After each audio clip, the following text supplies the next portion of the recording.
ನಮಸ್ಕಾರ, ನಾನು ಗುರುರಾಜ್, ವಿಜಯಪುರ ಜಿಲ್ಲಾ ನಿಯೋಜನೆ ವರದಿಗಾರ. ರಾಜ್ಯದಲ್ಲಿ ಬಬಲೇಶ್ವರ ಮತಕ್ಷೇತ್ರ ಮತ್ತೊಮ್ಮೆ ಸದ್ದು ಮಾಡುವಂತಹ ಲಕ್ಷಣಗಳು ಕಾಣಿಸ್ತಾ ಇವೆ. ಕಳೆದ ಸಿದ್ದರಾಮಯ್ಯನವರ ಅವಧಿಯಲ್ಲಿ ಪ್ರತ್ಯೇಕ ಲಿಂಗಾಯತ ಹೋರಾಟ ಧರ್ಮದ ವಿಚಾರದಲ್ಲಿ ಎಂ.ಬಿ. ಪಾಟೀಲ್ ಅವರು ಮುನ್ನೆಲೆಗೆ ಬಂದಿದ್ದ ಕಾರಣ ಆ ಕ್ಷೇತ್ರ ಬಹಳಷ್ಟು ಪ್ರಖ್ಯಾತಿಯನ್ನು ಗಳಿಸಿತ್ತು ಮತ್ತು ಬಹಳಷ್ಟು ವಿವಾದಗಳು ಸಹಿತ ಅದೇ ಕ್ಷೇತ್ರದಲ್ಲಾಗಿದ್ದು. ಜೊತೆಗೆ ರಾಜ್ಯದಲ್ಲಿ ಬಹಳಷ್ಟು ಸದ್ದು ಮಾಡಿದ ಕ್ಷೇತ್ರಗಳ ಪೈಕಿ ಬಬಲೇಶ್ವರ ಮತಕ್ಷೇತ್ರ ಒಂದಾಗಿತ್ತು.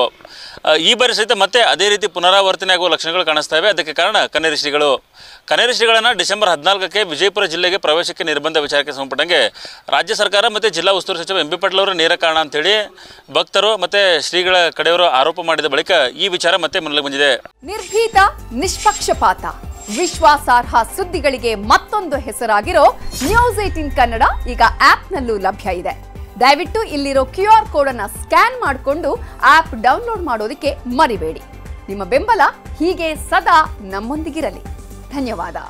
ಇತ್ತೀಚೆಗಷ್ಟೇ ಬೆಳಗಾವಿಯಲ್ಲಿ ಶ್ರೀಗಳ ಭಕ್ತರು ಮತ್ತು ಮುಖಂಡರು, ಹಿಂದೂ ಸಂಘಟನೆಗಳ ಕಾರ್ಯಕರ್ತರು, ಬಿಜೆಪಿ ಮುಖಂಡರು ಸೇರಿದಂತೆ ಹಲವರು ಸಭೆಯನ್ನು ನಡೆಸಿ ಈ ವಿಚಾರವನ್ನು ಪ್ರಸ್ತಾಪ ಮಾಡಿದ್ದಾರೆ.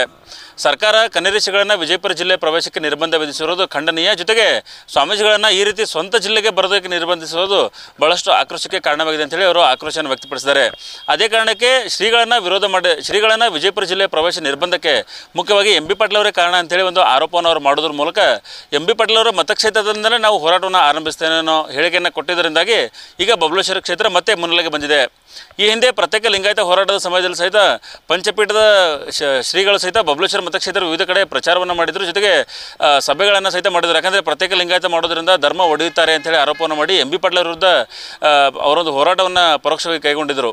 ಅದಾದ ಬಳಿಕ ಮತ್ತೆ ಸರ್ಕಾರ ಬದಲಾಯಿತು. ಈಗ ಮತ್ತೆ ಬಸವ ಸಂಸ್ಕೃತಿ ಅಭಿಯಾನ ಇದೆ, ಅದು ಪರೋಕ್ಷವಾಗಿ ಪ್ರತ್ಯೇಕ ಲಿಂಗಾಯತ ಅಭಿಯಾನ ಅಂತೇಳಿ ಅವರು ಹೇಳೋದ್ರ ಮೂಲಕ ಮತ್ತೆ ಈಗ ಹೋರಾಟಕ್ಕೆ ಅಣಿಯಾಗಿರುವಂಥದ್ದು. ಒಂದು ಕಡೆ ಎಂ.ಬಿ. ಪಾಟೀಲ್ ಅವರ ಹಿಂದೆ ಬಸವ ಸಂಸ್ಕೃತಿ ಅಭಿಯಾನ ಸೇರಿದಂತೆ ಬಸವ ಪೀಠದ ಏನು ಸ್ವಾಮೀಜಿಗಳಿದ್ದಾರೆ ಅವರೆಲ್ಲ ಗುರುತಿಸ್ಕೊಂಡ್ರೆ, ಆ ಕಡೆ ವಿರೋಧ ಭಾಗದಲ್ಲಿ ಕನ್ನೇರಿ ಶ್ರೀಗಳ ಬೆಂಬಲಿಗರು, ಬಿಜೆಪಿ ಮುಖಂಡರು, ಹಿಂದೂ ಸಂಘಟನೆಗಳ ಕಾರ್ಯಕರ್ತರು ಕಾಣಿಸ್ಕೊಳ್ತಾ ಇದ್ದಾರೆ.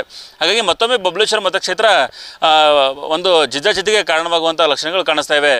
ಕಳೆದ ಬಾರಿ ಎಂ.ಬಿ. ಪಾಟೀಲ್ ಅವರು ತಮ್ಮ ನಿವಾಸದಲ್ಲಿ ಪತ್ರಿಕಾಗೋಷ್ಠಿ ನಡೆಸಿ ಯತ್ನಾಳ್ ಅವರ ವಿರುದ್ಧ ಮಾತನಾಡುವಾಗ ಒಂದು ಹೇಳಿಕೆಯನ್ನು ಕೊಟ್ಟರು. ನೀವು ಹೋರಾಟವನ್ನು ಮಾಡಿದರೆ ಅದಕ್ಕೆ ಪ್ರತಿಯಾಗಿ ನಾವು ಹೋರಾಟ ಮಾಡ್ತೇವೆ ಅಂತ ಹೇಳಿ ಒಂದು ಹೇಳಿದರು. ಹಾಗಾಗಿ ಅದನ್ನು ಇಟ್ಕೊಂಡು ಈಗ ಹಿಂದೂ ಪರ ಸಂಘಟನೆ ಕಾರ್ಯಕರ್ತರು ಮತ್ತು ಬಿಜೆಪಿಯಿಂದ ಉಚ್ಚಾಟಿತರಾಗುವಂತಹ ಶಾಸಕ ಯತ್ನಾಳ್ ಅವರು ಒಂದು ಹೇಳಿಕೆಯನ್ನು ಕೊಟ್ಟಿದ್ದಾರೆ.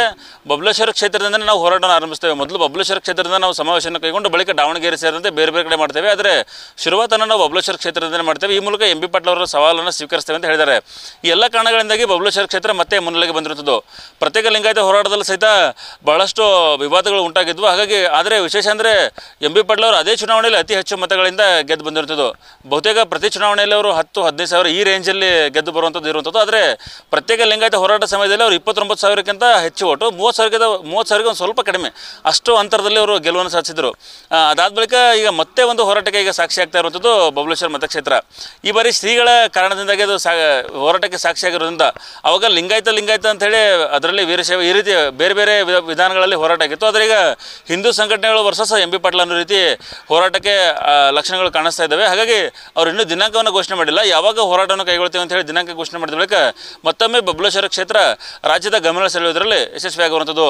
ನಿರ್ಭೀತ, ನಿಷ್ಪಕ್ಷಪಾತ, ವಿಶ್ವಾಸಾರ್ಹ ಸುದ್ದಿಗಳಿಗೆ ಮತ್ತೊಂದು ಹೆಸರಾಗಿರೋ ನ್ಯೂಸ್18 ಕನ್ನಡ ಈಗ ಆಪ್ನಲ್ಲೂ ಲಭ್ಯ ಇದೆ.